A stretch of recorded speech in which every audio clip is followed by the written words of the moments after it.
চীনকে পেছনে ফেলে বিশ্বের সবচেয়ে জনবহুল দেশের তকমা এখন ভারতের। তবে মাতৃত্বে অনীহা থাকায় বড় ধাক্কা লেগেছে দেশটির প্রজনন হারে। সেই সঙ্গে পাল্লা দিয়ে প্রবীণদের সংখ্যা বাড়ায় দেখা দিয়েছে উভয় সংকট।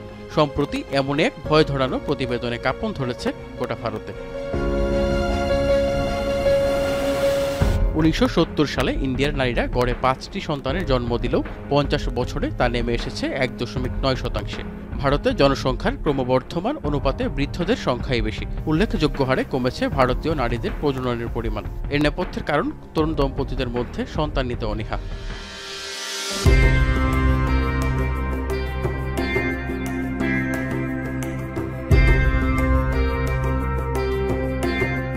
স্যাম্পল রেজিস্ট্রেশন সিস্টেমের প্রতিবেদন অনুসারে দেশটিতে কমেছে 0 থেকে 14 বছর বয়সীদের সংখ্যা। 1971 সালে মোট জনসংখ্যার 41.2% ছিল এই বয়সীরা, আর 2023 সালের মধ্যে এর পরিমাণ দাঁড়িয়েছে 24.2%।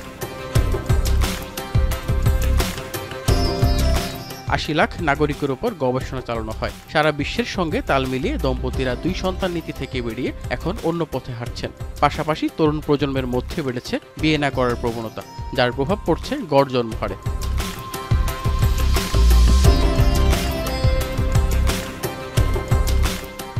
তবে দ্য ল্যান্সেটের রিপোর্ট বলছে, জনসংখ্যা স্থিতিশীল রাখতে একজন নারীকে 2.1 শিশুর জন্ম দিতে হবে। গ্রামীণ ভারতের ক্ষেত্রেও এই সূচকটি যথেষ্ট তাৎপর্যপূর্ণ।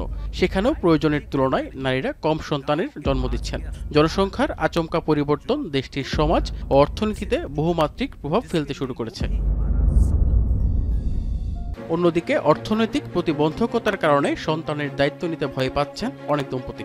চাকরির নিরাপত্তাহীনতা ও সাংসারিক খরচের পাশাপাশি স্বামী স্ত্রীর বোঝাপড়ার অভাবও এর একটি কারণ।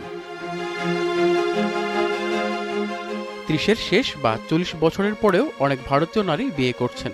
উচ্চবিত্ত পরিবারেও সন্তান ধারণের ইচ্ছা কমছে, কারণ দম্পতিদের স্বাধীন জীবনযাপনের আকাঙ্ক্ষা তুলনামূলক বেশি। আবার প্রজনন হারে ধস নামার পাশাপাশি বয়স্ক মানুষের আধিক্যে ভবিষ্যৎ সমৃদ্ধ ভারত নিয়েও রয়েছে সংশয়। জনসংখ্যা বৃদ্ধির হারের 3 গুণ গতিতে বাড়ছে 60 বা তার বেশি বয়সীদের সংখ্যা। ভারতে বর্তমানে বয়স্কদের সংখ্যা প্রায় 15 কোটি। 2023 সালের হিসেব অনুযায়ী মোট জনসংখ্যার প্রায় 10.5% প্রবীণ। 2050 সালের মধ্যে এই সংখ্যা বেড়ে দাঁড়াবে 34 কোটিতে। তখন প্রতি 5 জনের মধ্যে একজন থাকবে 60 বা তার বেশি বয়সী। প্রতিবেদন বলছে, ভারতে মৃত্যুহারও গত 5 দশকে ক্রমশ কমেছে। 1971 সালে সার্বিক মৃত্যুহার ছিল 14.9%। তা কমে 2023 সালে 6.4% দাঁড়িয়েছে। অভিজিৎ শান্ত, এখন বিশ্ব।